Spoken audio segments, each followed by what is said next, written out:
Welcome, ZASLOW Show 2.0. It is a Thursday, the 4th of April. Good to have you aboard, part of the Believe Podcast Network, and presented as always by Anidjar and Levine, accident attorneys, 800-747-FREE, 800-747-3733. We got a big weekend coming up. We're only a couple days away from WrestleMania. We're a couple days away from the Final Four. We have a good sports night locally here in South Florida tonight. So glad to have you guys aboard and spending your Thursday with us here. Saturday night, we're down to 4 teams. That's right.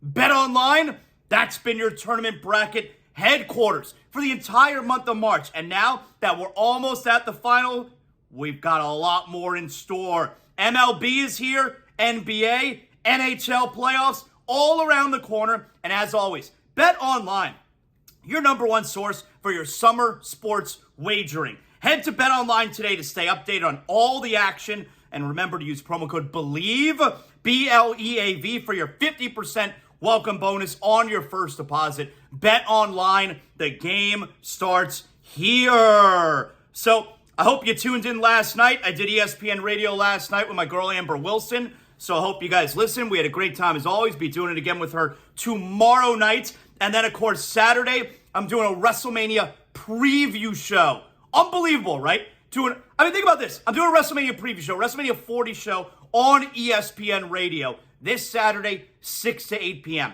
WrestleMania, night 1, starts at 7. So, like, the first hour, it's kind of like a preview. Second hour, we'll be able to keep you up to speed with the first hour of WrestleMania. And then I got to get out of there. Then I got to sit on the couch in the ZASLOW Mansion family room with a Johnny Cuba in my hand and enjoy night 1 of WrestleMania.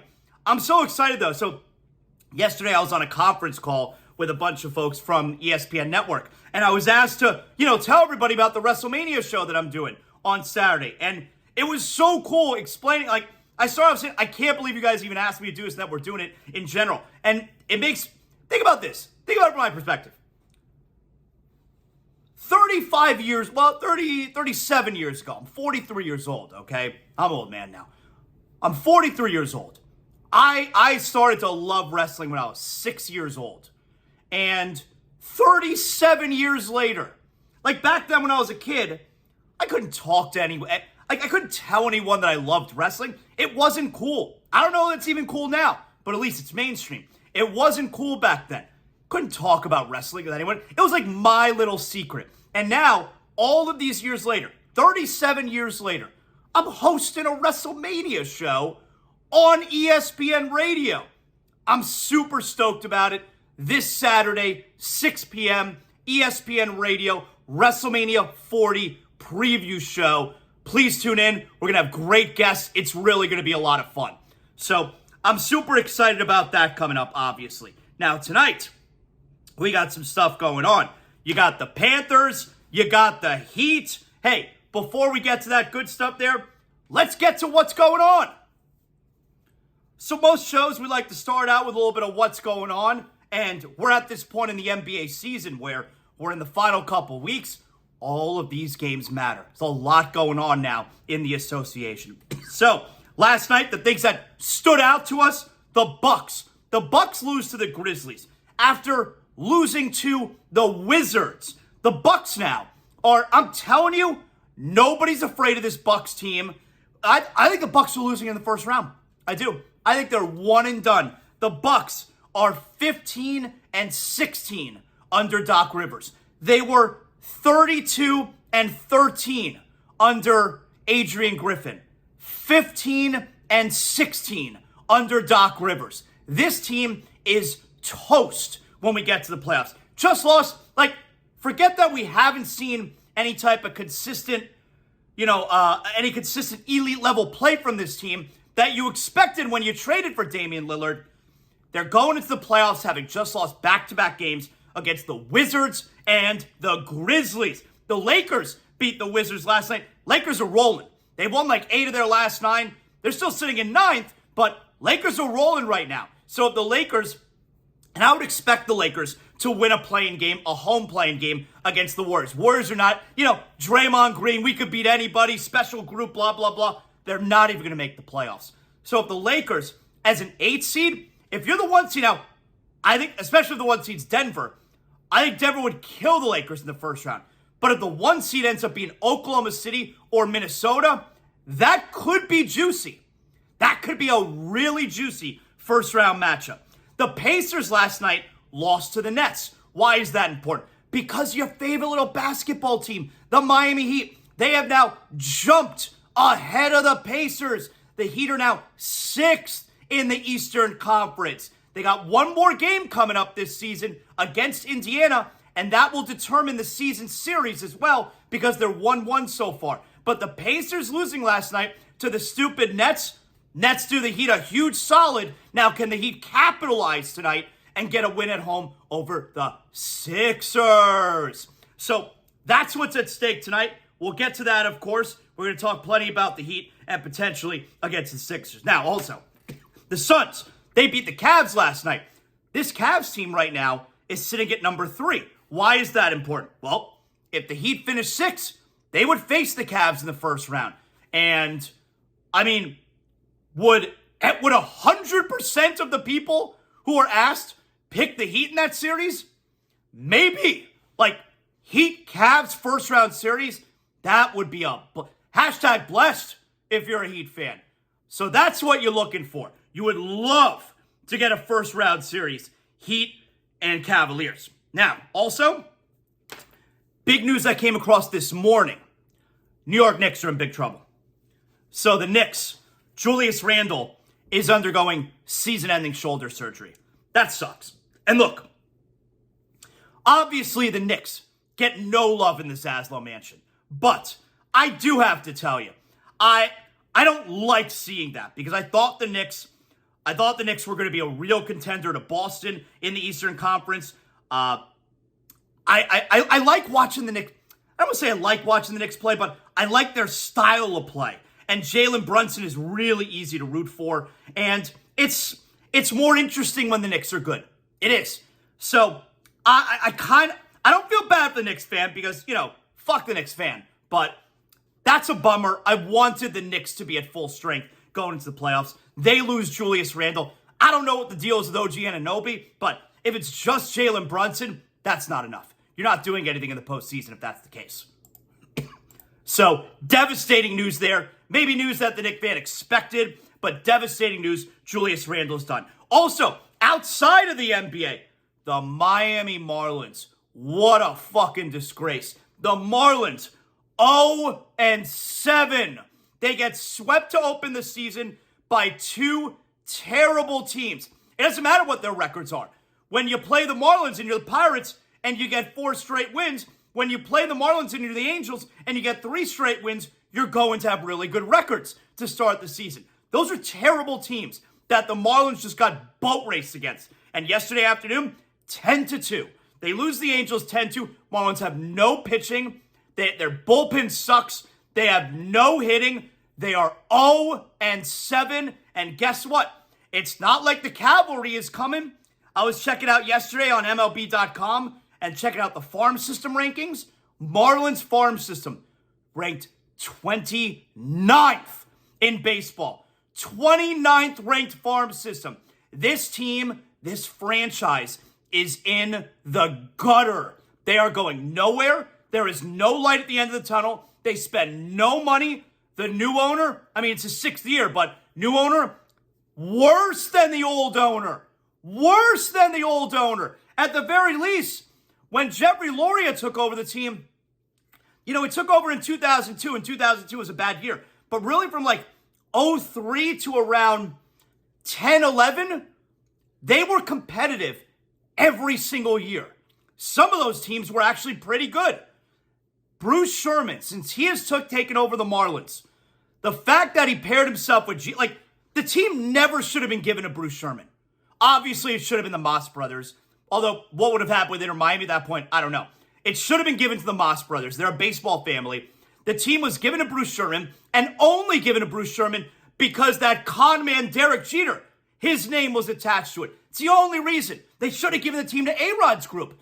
They gave it to Sherman because Jeter's name was attached to it. And the fact of the matter is, and we know this now, Jeter is just a shortstop. That's all he is. Not a businessman, doesn't know how to run a team. He's not an executive. He's a shortstop. That's all he is. He was awful. Marlins, now, I don't know if Kim Ng was going to be great or not, but it seemed like she was helping this team on the right track. They made the postseason last year. Granted, postseason is extended now, more teams, but they made the legit postseason for the first time in 20 years last year. And then they part ways with Kim Ng. They wanted to demote her, or whatever the story was. Bruce Sherman did her dirty. She decides to leave. They bring in this Peter Bendix from Tampa, and now it feels like, oh, you work for the Tampa Bay Rays? Okay, you must be amazing. Come and work for us. I don't know who the hell this guy is, but this is an awful team. They lost players from last year, Jorge Soler in particular, and they lose Sandy Alcantara, obviously injury. They did nothing to improve this team. They are a poverty franchise. There's no other way to put it. This is a poverty franchise. They don't spend any money. Their farm system is one of the worst in all of baseball. Bruce Sherman, sell the team. Get the hell out of South Florida. Sell the team. Get the hell out of here. Leave us alone. You're an embarrassment to Major League Baseball. And to say that you're an embarrassment to Major League Baseball in South Florida, that takes a lot, because all you had to be for the Marlin fan to love you was not Loria. All you had to be was not Loria. And believe it or not, this Bruce Sherman is worse. Not Loria is worse than Loria. Bruce Sherman, sell the team. All right, I didn't mean to start out on such a sour note. Everybody calm down, all right? I'm sorry. I apologize. I got a little worked up there. You know what'll make me feel better? Just thinking about chilling on the couch in the ZASLOW Mansion family room later tonight and enjoying an ice-cold Johnny Cuba. That will definitely help me feel better. Johnny Cuba, official beer of ZASLOW Show 2.0. European roots with that Caribbean soul, refreshing German lager in a can. Pick up a six-pack of Johnny Cuba for yourself. Matter of fact, go to johnnycuba.us and you could use the Johnny Locator. You could find out exactly where near your home you could pick up Johnny Cuba. Winn-Dixie, Fresco y Mas, Presidente, Sedanos, johnnycuba.us. Use the Johnny Locator and pick up a six-pack for yourself. Of course, make sure you're always drinking responsibly. And don't forget Johnny Cuba's mantra, stay tranquilo. All right, so let me give you a little bit on the Dolphins here. And the reason I want to give you a little bit on the Dolphins here, yesterday the big news was with the NFL, Stephon Diggs traded from Buffalo to Houston. Great move for Houston. How could it not be a great move for Houston?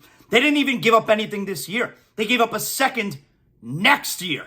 But this is huge for the Dolphins because the expectation had to, going into next season, the expectation for the Dolphins had to be win the division. When you were 3 games up this year, with what we're talking, 6 weeks to play, Dolphins were 9-3. So they were 3 games up in the division with 6 weeks left. And they blew it. We know that. They blew it. That was a disaster last year. If they don't win the division this year, it's an even bigger disaster because the Patriots, we know, are going to be awful. The Jets, I do not believe in the Jets. When we get to next season, it will have been 3 years since Aaron Rodgers was a good quarterback. The previous 23 didn't play. 22, he was not that good. 21, awesome. So 3 years at 40 years old, coming off of an Achilles injury. 3 years since Aaron Rodgers has been a big-time quarterback. I do not believe in the New York Jets. I think they're going to stink. And then the Buffalo Bills, who, of course, are the biggest, Bills are our daddies. There's no other way to sum it up. Buffalo Bills are our daddies. But losing Stephon Diggs, I think, is a major step back for this Bills team. And it is interesting because we're going to find out if Josh Allen's an elite quarterback, right? I believe that if you're an elite quarterback, there's no such thing as your championship window closing, your Super Bowl window closing. If you have an elite quarterback, you're always a Super Bowl contender. The Ravens are a Super Bowl contender. They got Lamar Jackson. The Bengals are a Super Bowl contender. They got Joe Burrow. The Chiefs are a Super Bowl contender. They got Patrick Mahomes.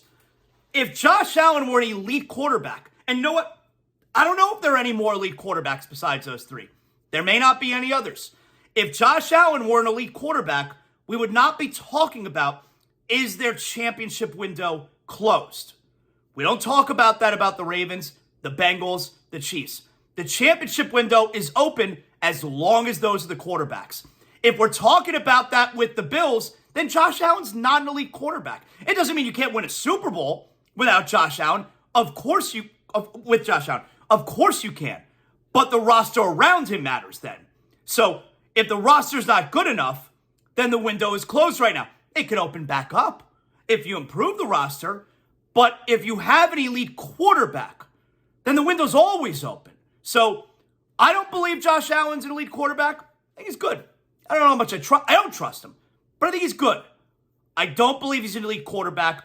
I believe the Bills are taking a major step back. This is great news for the Dolphins. Remember, going into last year, we thought this AFC East was going to be a battle between the Jets. I told you the whole time Patriots could be one of the worst teams in the NFL. I mean, ding, ding, ding. I was right. I love being right, but I got no problem admitting when I'm wrong. I was right about that one. We thought last year, though, between the Dolphins, Bills, and Jets, that was to be a great division, the AFC East. You can't think that going into this year.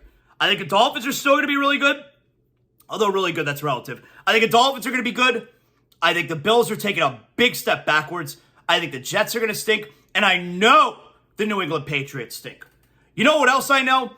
I know I get the best sleep of my life every night because I shop at Sheets and Giggles. That's right. Sheets and Giggles, that's the only place that you're going to get your bed sheets. Because when you go to sheetsgiggles.com, you're going to pick up, you got the blankets, you got the pillowcases, you got the fitted sheets, you could get pillows.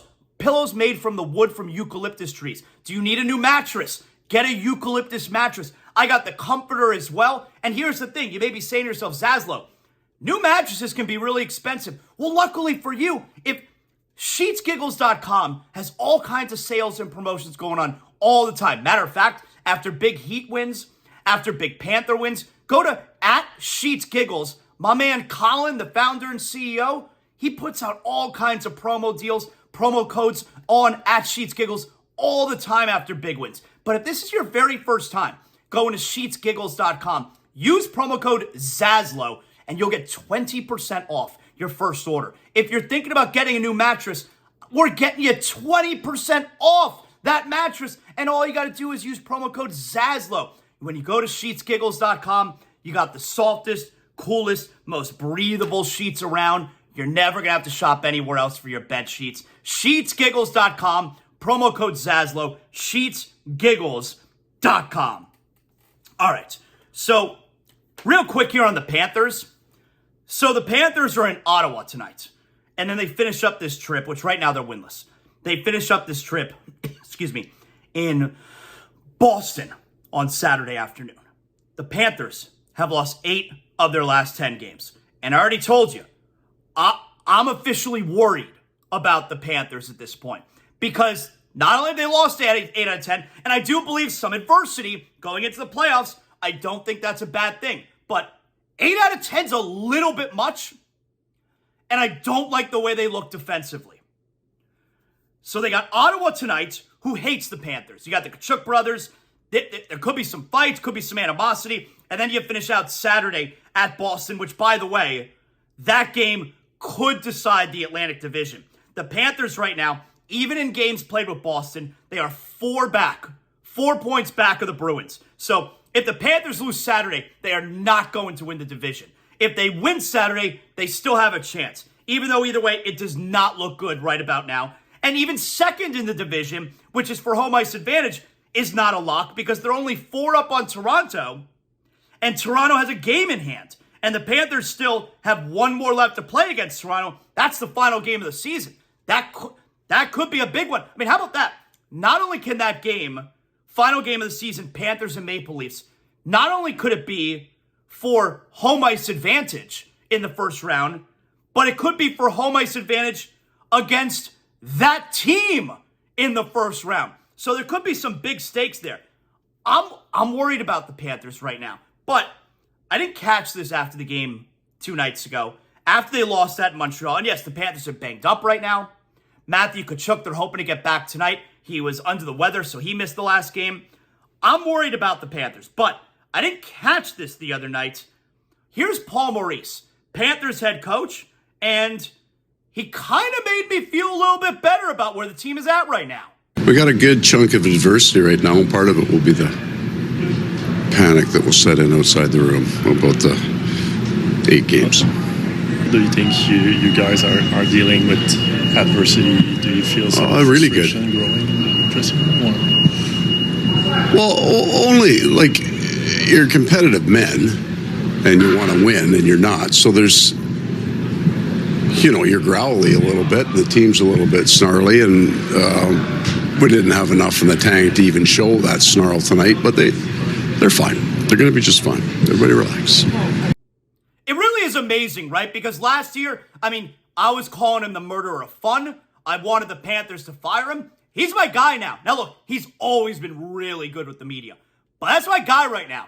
Is that crazy that, not that he's my guy right now, is it crazy that I am worried about the Panthers, but upon hearing that from Paul Maurice, he made me feel better.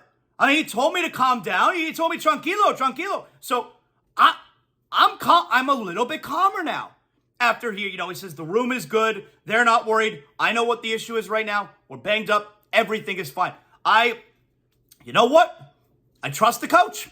I really don't have any reason to believe the way we saw last year play out, and obviously the majority of this season, I really don't have any reason not to trust the coach. So Paul Maurice told me tranquilo. I think I'm going to be tranquilo.